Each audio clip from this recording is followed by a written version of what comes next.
নমস্কার বন্ধুরা, সবাই কেমন আছো? আমি তো ভালো আছি। তো বন্ধুরা, আজকে আমি বানাবো সজনের শাক। সজনের শাকের রেসিপিটা আমি কিভাবে বানাই তোমরা দেখতে থাকো, সঙ্গে থাকো বন্ধুরা। আর তার সঙ্গে আমার আজকে কি রান্না হয়েছে সেটাও তোমাদেরকে দেখিয়ে দিলাম। তো চলো বন্ধুরা, আমার সজনের শাকের রেসিপিটা কিভাবে বানাবো সেটা তোমরা দেখতে থাকো, সঙ্গে থাকো। তো দেখো, এখানে নিয়েছি আমি সজনের শাক কিছু। এখন সজনের শাকগুলো আমি বেছে নেব ভালো করে। দেখতে থাকো, সঙ্গে থাকো বন্ধুরা। আর তোমরা যদি কোনো নতুন বন্ধু আমার এই ভিডিওটা দেখে থাকো তাহলে প্লিজ আমার চ্যানেলটাকে একটু সাবস্ক্রাইব করে দিও। আর পাশে থাকা বেল আইকনটি অবশ্যই প্রেস করে রাখবে, তাহলে আমি যখনই নতুন কোনো ভিডিও পোস্ট করব তোমাদের সামনে পৌঁছে যাবে। তো বন্ধুরা দেখো, আমি এরকম করে আগে শাকগুলোকে একটা একটা করে ভালো করে বেছে নিই। তোমরা সঙ্গে থাকো, দেখতে থাকো। আর বন্ধুরা, এখন একটা নতুন অপশন এসছে হাইপ, ওটাও যেন করে দেবে একটু প্লিজ। তো আমি সমস্ত সজনের শাকগুলোকে এখন একে একে এই দেখো এরকমভাবে ভাজতে হবে, খুবই বাছা সহজ। এরকমভাবে পাতাগুলো ধরে টেনে দিলেই শাকগুলো ভালো করে বাছা হয়ে যাবে। আর এখন তো সজনের শাক খুবই কচি শাক, একদম নরম শাক। তো এই দেখো আমার সব শাক বাছা হয়ে গেছে। এখন আমি ধুয়েও নিয়েছি শাকটা। এখন আমি কড়াইয়ে জল আর একটু হলুদ দিয়ে দিয়েছি। তো জল, হলুদ আর শাকটা দিয়ে এখন আমি শাকটাকে ভালো করে ভাপিয়ে নেবো একটু। তো গ্যাস তো ধরিয়ে দিয়েছি, একটু লবণ দিয়ে দিলাম। লবণটা দিয়ে একটু জলের সঙ্গে ভালো করে নাড়াচাড়া করে নিই। জলও আমার গরম হয়ে গেছে। আর ভালো করে নাড়াচাড়া করে এবার একটু দিয়ে দেবো খাবার সোডা। এই শাকটাতে খাবার সোডা একটু দিলে খুব ভালো হয়, শাকটা খেতেও ভালো লাগে আর নরম হয়ে যায় শাকটা। তো তোমরা যদি না চাও খাবার সোডাটা নাও দিতে পারো, কিন্তু আমাদের ভালো লাগে তাই একটু খাবার সোডা দিয়ে দিলাম।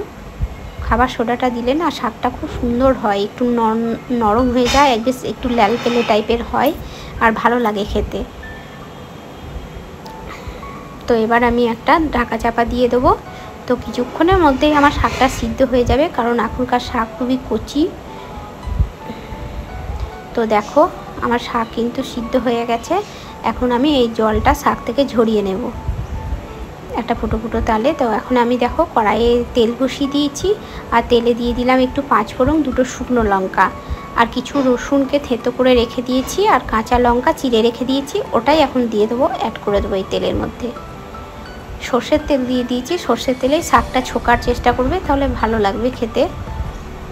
তো দেখো এবার আমি রসুন আর কাঁচা লঙ্কা ভালো করে ভেজে নেব একটু। আর এই শাকটা রান্না করা খুবই সহজ। একটু পেঁয়াজ দিয়ে দিলাম। রসুন দিলে সব শাকই খেতে ভালো লাগে। রসুনটা কিন্তু শাকে দিলে, মানে সমস্ত শাকে রসুন দিয়ে শুকলেই ভালো লাগে।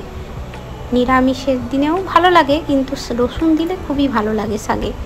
তো দেখো আমার এগুলো ভাজা হয়ে গেছে। এখন আমি সিদ্ধ করা শাকটা দিয়ে দিলাম। আর বেশ আমার শাকটা দেখছো কত সুন্দর নরম হয়েছে।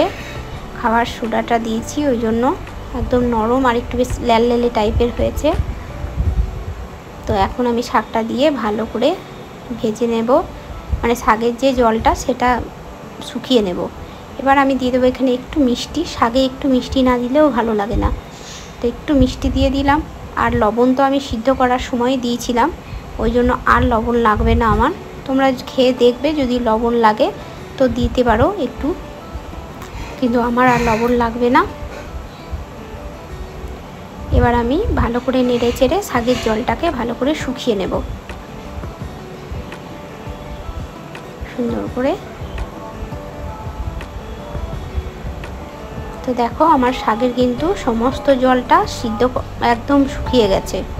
এবার আমি শাকটাকে একটা প্লেটের মধ্যে তুলে নেব। তো এই দেখো বন্ধুরা, আমি শাকটাকে একটা প্লেটের মধ্যে তুলে নিয়েছি। এই শাক থাকলে না আর কিছু চাই না। সজনের শাক খাওয়াও খুব ভালো।